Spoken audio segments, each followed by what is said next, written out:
Bonjour. Dans ce tutoriel, nous allons voir comment faire un montage préliminaire d'un enregistrement avec Flashback Pro. L'idée du montage est de garder seulement l'essentiel de mon tutoriel et d'enlever le temps mort, les A et les E, pour que le produit final soit aussi concis que possible. Dans mon espace de travail, j'ai un aperçu de la vidéo, une ligne de temps détaillée ici, ainsi qu'une autre ligne pour pouvoir avancer plus rapidement. J'ai des contrôles ici pour avancer et arrêter la lecture de la vidéo. Et je vais surtout travailler dans la ligne de temps ici au bas de l'écran. Chacun des rectangles représente une image et il y a 30 images par seconde. Ce que nous voyons ici est environ 4 secondes à la fois.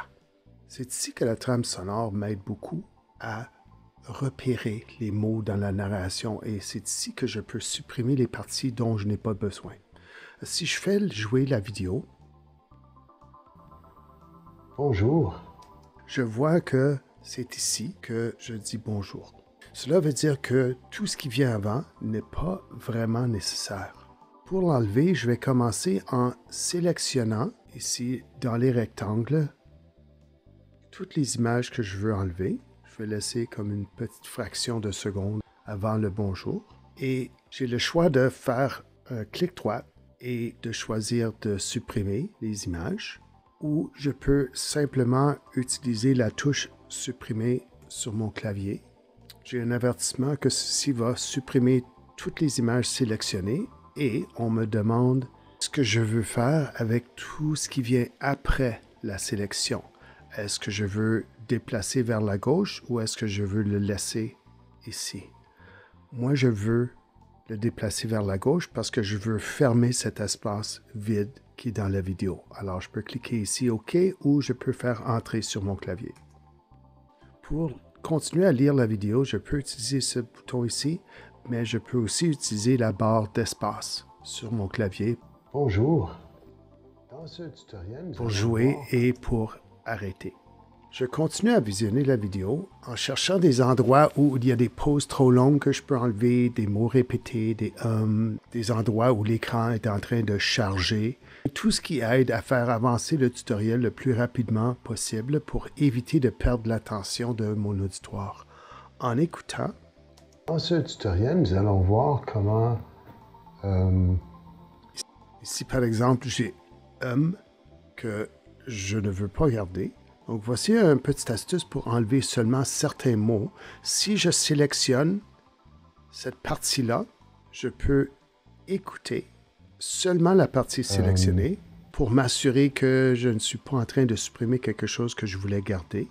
Et si c'est seulement ça que je veux enlever, je peux supprimer et continuer. Si jamais j'ai un long extrait à supprimer, par exemple, ici, je vais taper les mots-clés pour chercher une vidéo que je vais ensuite ouvrir pour l'inclure dans mon tutoriel.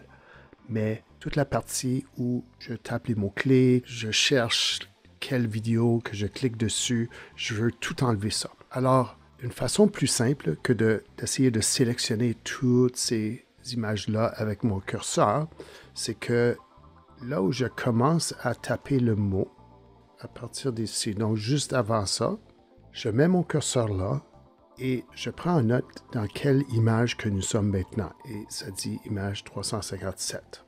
Maintenant, je vais jouer jusqu'au moment où je trouve la vidéo que je veux montrer et la vidéo a commencé. Je peux reculer ici avec mes flèches aussi. Et nous sommes maintenant rendus à frame 1027. Ce que je peux faire pour tout sélectionner, c'est d'aller ici dans le menu de l'édition et de choisir de sélectionner des images. Là où j'ai mon curseur apparaît déjà ici, c'est 1027 et au début on avait dit que c'était l'image 357. En cliquant OK, toutes ces images vont être sélectionnées. Je n'ai qu'à les supprimer maintenant de la façon habituelle. Petite astuce pour naviguer plus efficacement dans la ligne de temps, c'est de cliquer sur les petites flèches ici pour avancer quelques secondes à la fois. Ou vous pouvez aussi utiliser la barre de défilement pour avancer un peu plus rapidement. Alors là, je vois ma sélection entière. Je peux cliquer sur supprimer et sur entrer et ça va disparaître.